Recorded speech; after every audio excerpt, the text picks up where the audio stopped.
1 Timothy chapter 1 verse 5 says, "Now the end of the commandment is charity out of a pure heart and of a good conscience and of faith unfeigned."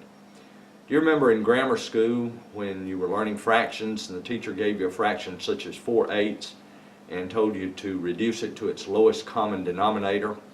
Jesus did that with God's law. In Matthew chapter 22, he was asked a question, "Master, what is the great commandment in the law?"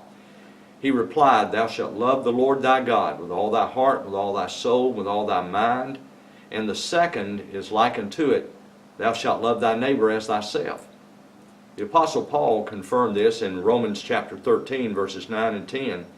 "For this, thou shalt not commit adultery, thou shalt not kill, thou shalt not steal, thou shalt not bear false witness, thou shalt not covet.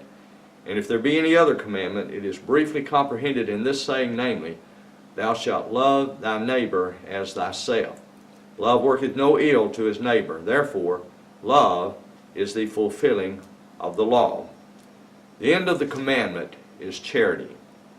Loving God, loving each other. On these two commandments, Jesus said, hang all the law and the prophets.